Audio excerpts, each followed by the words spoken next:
Hello बच्चों, मैं संदीप कुमार आर्य। तो आज हम जो हाई स्कूल का जो टॉपिक लेकर चल रहे थे उसके लिए अब हमारा जो पहला चैप्टर समाप्त हो चुका है, जिसके हम लोगों ने बेसिकली और सही प्रकार के नियम से पढ़ा है, यहाँ तक कि एनसीईआरटी और मनोहरे के सवाल भी लगाए गए हैं। आज हम बात करते हैं बहुपद, जो सेकंड चैप्टर है, जिसको इंग्लिश में हम लोग बोलते हैं पॉलिनोमियल। कोई भी चैप्टर स्टार्ट करने से पहले हम उसका इंट्रोडक्शन जान लें कि उसके बारे में है क्या ये, फिर उसके हम सवाल लगाएंगे तो ज़्यादा बेहतर समझ में आएगा। तो प्यारे बच्चों, वीडियो को लास्ट तक देखते रहिएगा और एक एक पॉइंटों को नोट भी करते जाइएगा। अगर आप नोट करते जाएंगे तो आपके पास जो एक मटेरियल रहेगा, अगर आपको कभी ज़रूरत पड़ती है तो आपको तुरंत ही देखने को मिल जाएगा, फिर आपको दोबारा वीडियो देखने की आवश्यकता नहीं रहेगी। तो प्यारे बच्चों, वीडियो को लास्ट तक देखिएगा और सभी पॉइंटों को नोट करते जाइएगा। तो अब हम बात करते हैं बहुपद। सबसे पहली बात तो हमारी यही होती है कि बहुपद की परिभाषा क्या है। बहुपद की परिभाषा क्या है? हमारा जो आज का ये लेक्चर रहेगा ये इंट्रोडक्शन के नाम से रहेगा। केवल हम यहाँ पर इस चैप्टर के बारे में अध्ययन करें कि इस चैप्टर में है क्या। उसके बाद हम पढ़ेंगे इसके अंदर का मटेरियल। अब हम बात करते हैं बेटा बहुपद में। तो बहुपद क्या कहलाता है, पॉलिनोमियल क्या कहलाता है? बहुपद कहलाता है यदि किसी चर, किसमें, यदि किसी चर, अगर हम बात कर रहे हैं कोई चर है, अब चर वो कौन सा हो सकता है? चर आपका x हो सकता है, y हो सकता है, z हो सकता है, a b c d p q r है, कुछ भी हो सकता है। यदि किसी चर की घात, चर की क्या होना चाहिए, घात। कैसी हो घात? तो हमारी घात मिलेगी वो एक पूर्ण संख्या मिलेगी। कैसी मिलेगी?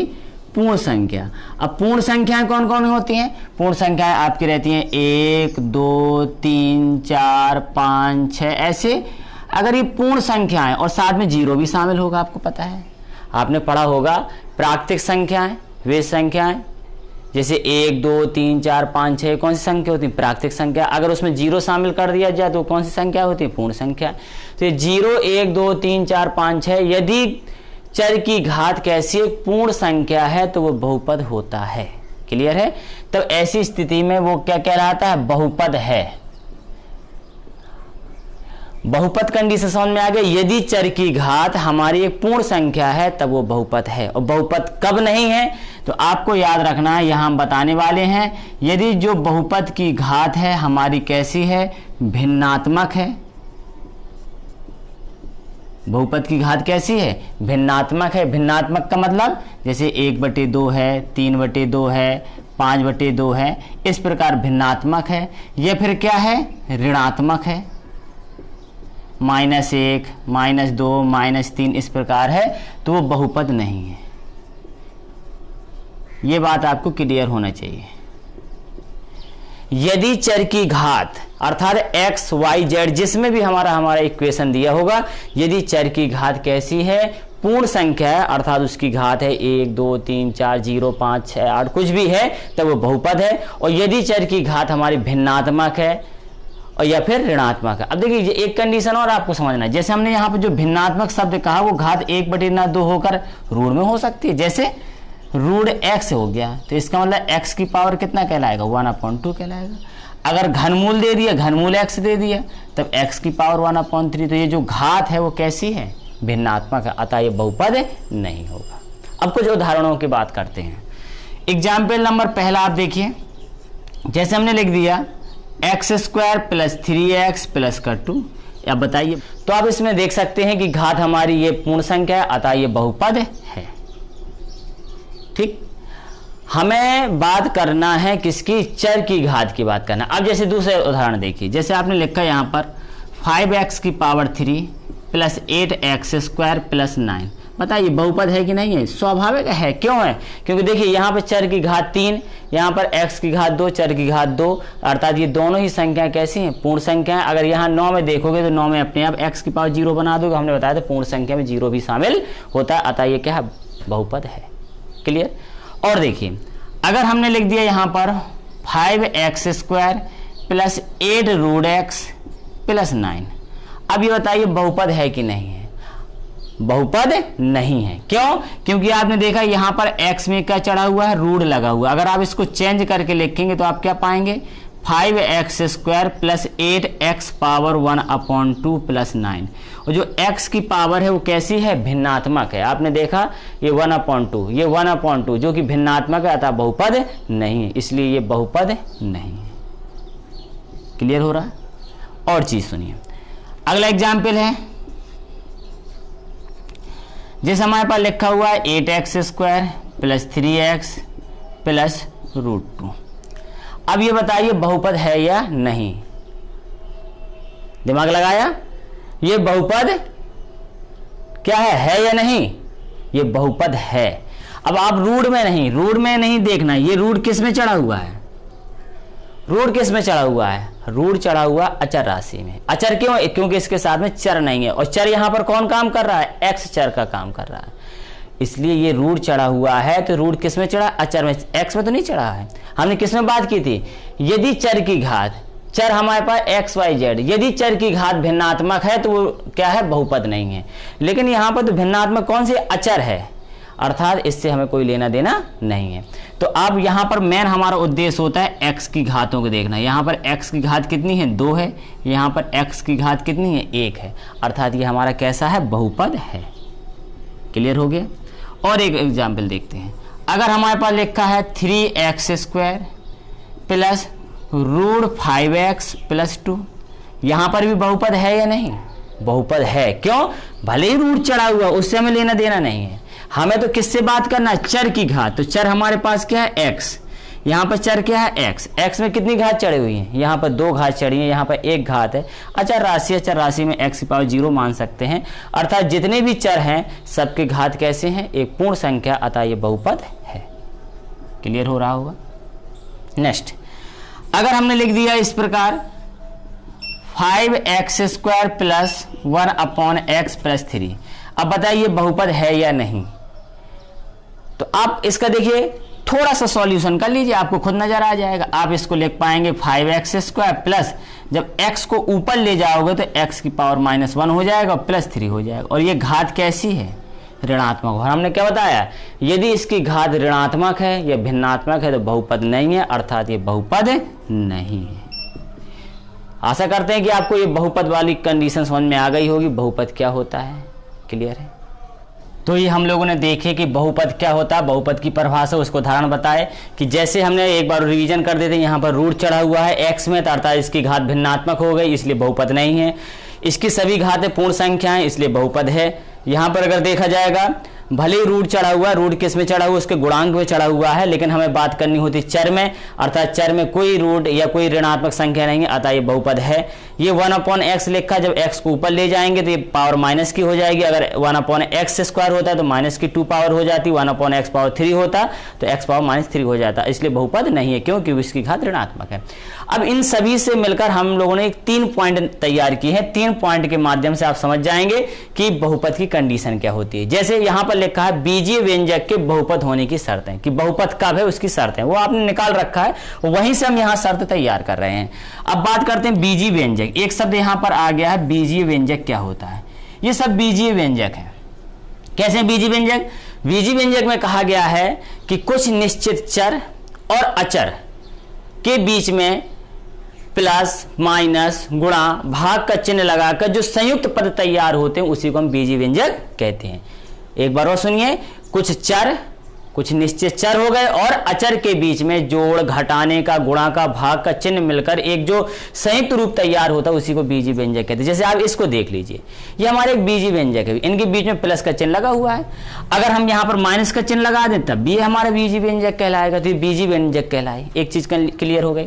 अब हम लोगों ने जो पॉइंट बनाए वो पॉइंट क्या है। सबसे पहला पॉइंट तो हमारा ये तैयार होता है, पदों की संख्या सीमित हो, अर्थात एक निश्चित पद हो।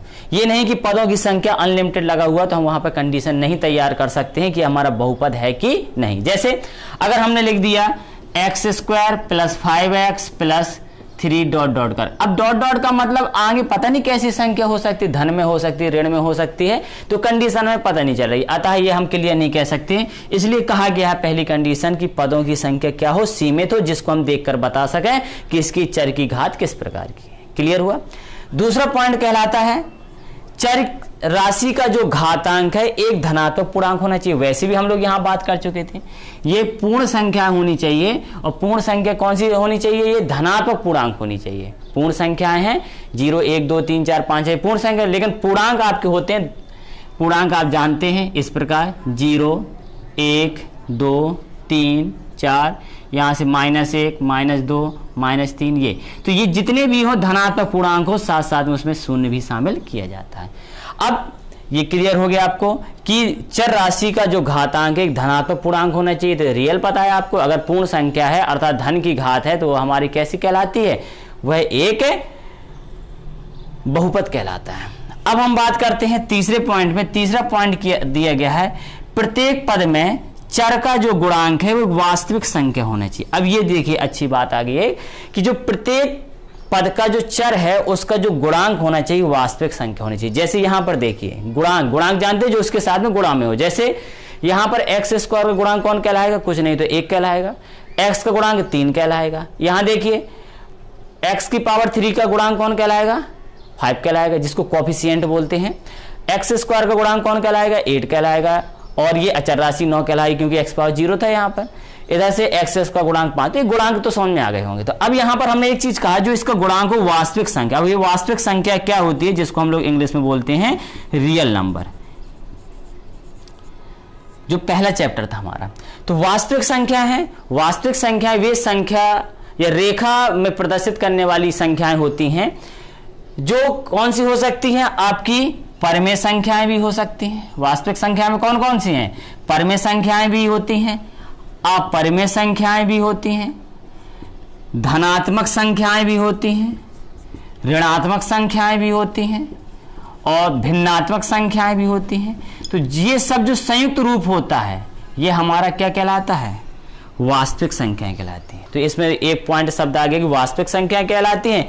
तो जो भी इनका गुणांक होगा वो परमेय भी हो सकता है, अपरमेय भी हो सकता है, धनात्मक हो सकता है, ऋणात्मक हो सकता है, भिन्नात्मक हो सकता है। जैसे यहाँ देखिए, जैसे इसमें देखिए, जैसे x स्क्वायर का गुणांक है ये 8 है, ये हमारा एक कैसा है, किस प्रकार का, एक परमेय है।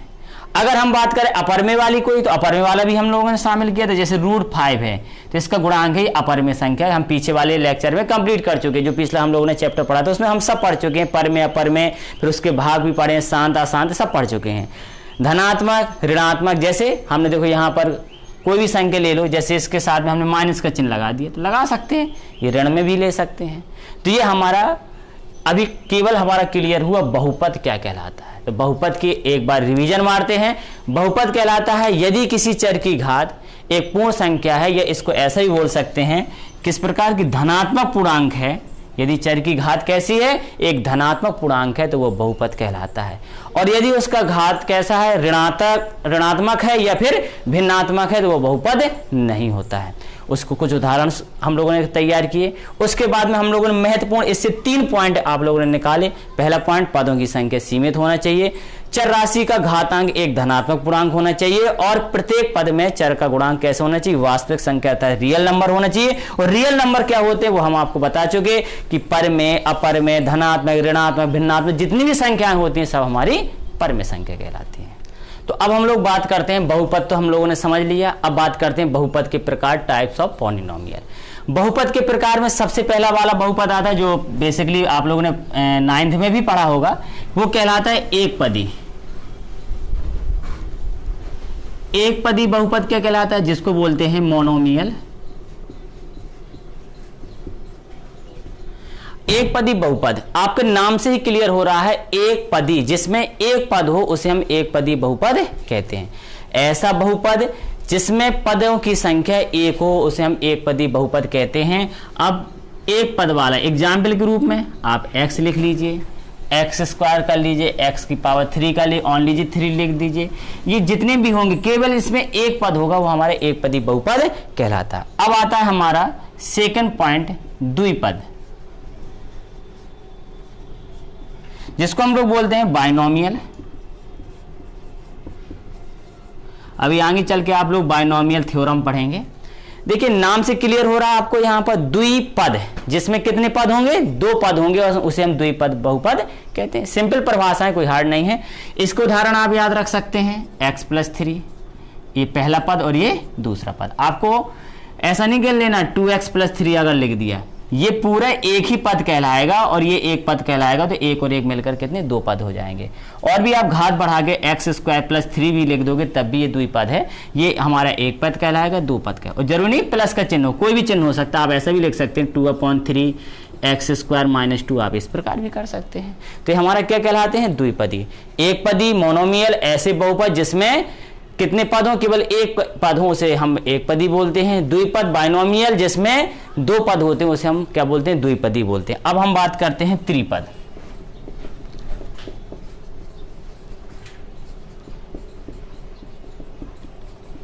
जिसको हम लोग बोलते हैं ट्राइनोमियल।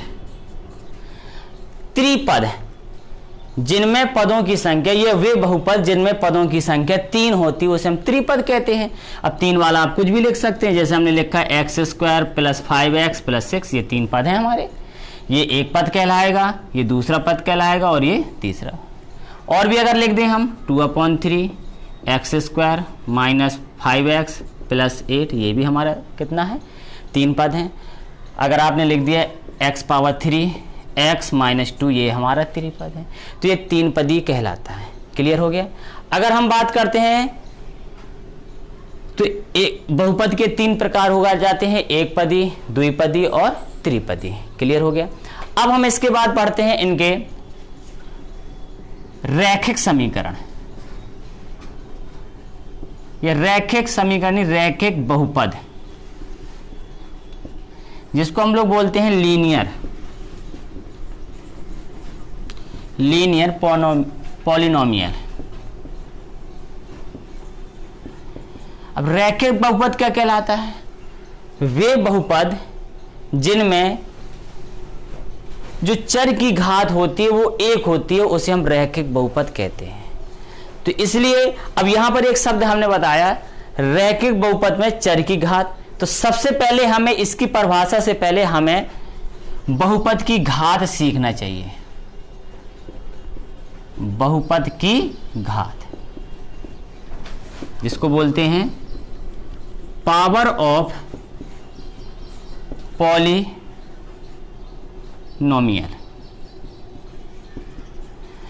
बहुपद की घात क्या कहलाती है, किसी बहुपद में चर की जो अधिकतम घात होती है उसी को बहुपद की घात कहते हैं। ये जो सबसे बड़ी घात होती है उसे हम बहुपद की घात कहते हैं। परिभाषा आप समझ सकते हैं, किसी बहुपद में चर की अधिकतम घात को बहुपद की घात कहते हैं। जैसे एग्जाम्पल के रूप में आप इसमें समझ सकते हैं, यहां पर हमने लिख दिया 5x square plus 3x plus 2। अगर इस बहुपद की अगर घात कही जाएगी तो यहां पर आप देखेंगे इसकी घात 2 है, x की घात यहाँ 1 है, और अगर आप इसको भी बनाना चाहेंगे तो x पावर 0 है, अर्थात इसमें 2 घात दिख रही हैं, अर्थात बहुपद की घात कितनी हो जाएगी, 2 हो जाएगी।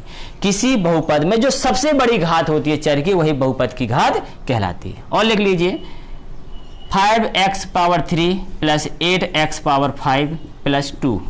अगर इसकी घात बताएंगे तो इसकी घात कितनी हो जाएगी, 5। आप देख पा रहे हैं x की जो मैक्सिमम पावर है वो कितनी है, 5 है, इसलिए हम इसको कहते हैं बहुपद की घात कहते हैं। अब आता है एक, तो हम इसमें ये परिभाषा अभी पढ़ेंगे, लेकिन उससे पहले हमने बता दिया कि बहुपद की घात क्या होती है, क्योंकि इसको वहां पर जरूरत पड़ने वाली है। एक कहलाता है नियतांक बहुपद, जिसको बोलते हैं हम लोग कांस्टेंट पॉलिनोमियल। कांस्टेंट ऐसा बहुपद जिसमें चर की घात 0 हो, ऐसा बहुपद जिसमें चर की घात क्या हो, 0 हो। शून्य घात वाला बहुपद ही क्या कहलाता है, नियतांक बहुपद कहलाता है। अर्थात जैसे हमने इसमें 2 लिख दिया तो आप इसको चेंज करके क्या लिख सकते हैं, 2x पावर 0। यहां पर चर की पावर कितनी है, 0 है, अर्थात ये कौन सा कहलाता है, हमारा नियतांक बहुपद कहलाता है। कोई भी संख्या 5 है, 6 है, 7 है, तो जो भी नंबर है वो सब क्या कहलाता है, हमारा नियतांक बहुपद कहलाता है। क्लियर। अब आता है एक, आप लोगों ने पढ़ा होगा आरोही क्रम, और एक पढ़ा होगा आपने अवरोही क्रम। आरोही असेंडिंग ऑर्डर, अर्थात बढ़ते हुए क्रम में लिखना। किसी भी बहुपद को उसकी घात के बढ़ते हुए क्रम में लिखना आरोही क्रम कहलाता है। और अवरोही क्रम किसी भी बहुपद को उसकी घात के घटते हुए क्रम में लिखना अवरोही क्रम अर्थात डिसेंडिंग ऑर्डर कहलाता है। अब जैसे हमारे पास लिखा है 3x² + 5x + 2। अगर यहां पर चलिए हमने 5 कर लिया और यहां पर 3x इतना लिख दिया। अगर हम इसका आरोही क्रम लिखना चाहते हैं तो आरोही क्रम कौन बताया हमने, बढ़ते हुए क्रम में। तो सबसे पहले कम घात वाला कितना, 2। क्यों? क्योंकि इसमें 2x पावर 0 होगा, सबसे छोटी घात कौन सी है, 0 घात का हो जाएगा। फिर एक घात वाला कौन सा हमारे पास, 3x हो गया। 2 घात वाला यहां पर हमारे पास 3x² हो गया। और उससे अधिक घात वाला फिर 5 घात वाला है तो 5x की पावर 5 हो गई। तो ये हमारा कहलाता कौन सा क्रम, आरोही क्रम कहलाता है, असेंडिंग ऑर्डर कहलाता है। अगर इसी वाले को, इसी एग्जाम्पल को हम डिसेंडिंग ऑर्डर अर्थात अवरोही क्रम में लिखना चाहेंगे तो सबसे पहले बड़ी घात हमारा 5 घात वाला तो 5x की पावर 5 हो जाएगा। उसके बाद उससे छोटी घात कौन सी, 2 घात वाला है तो 3x²। फिर उससे छोटी घात 3x है और फिर इसके बाद रखेंगे हम 2। तो ये हमारा कहलाया आरोही क्रम और अवरोही क्रम। अब इसी की परिभाषा हमने इसलिए बताई क्योंकि हम यहां पर एक पढ़ेंगे मानक रूप, स्टैंडर्ड फॉर्म बोलते हैं जिसको, मानक रूप में लिखना है। मानक रूप कहलाता है किसी बहुपद को आरोही क्रम में लिखना या फिर अवरोही क्रम में लिखना मानक रूप कहलाता है। अगर आपके पेपर में आ जाता है कि आप इसे मानक रूप में लिखिए तो मानक रूप में क्या, या तो आप उसको अवरोही क्रम में लिख देंगे या फिर आरोही क्रम में लिख देंगे, दोनों ही फॉर्म वो उसका मानक रूप कहलाता है। क्लियर है? तो प्यारे बच्चों आज के लिए हमारा इतना ही। अब इतने इस जो हमारी इंट्रोडक्शन का पहला पार्ट, अभी हम इंट्रोडक्शन का दूसरा पार्ट भी पढ़ेंगे। केवल हमने बहुपद क्या होता है, बहुपद से रिलेटेड कुछ परिभाषाएं बताई हैं, उसके कुछ भाग बताए। अभी हमें बताने को रह गया है रैखिक बहुपद, द्विघात बहुपद, त्रिघात बहुपद, चतुर्घात बहुपद, फिर बहुपद का निरूपण किस प्रकार करते हैं ग्राफ के माध्यम से। तो प्यारे बच्चों वीडियो को देखते रहिएगा और इसका जो अगला वीडियो बहुत ही जल्द आएगा। तो हम एक बार फिर से आपसे यही निवेदन करते हैं कि कोई भी टॉपिक पढ़िएगा, ये नहीं कहते हम मैथ की बात करते, आप कोई भी विषय पढ़ें, हिंदी, अंग्रेजी, गणित, विज्ञान, कोई भी पढ़ें, क्रमबद्ध तरीके से पढ़ें।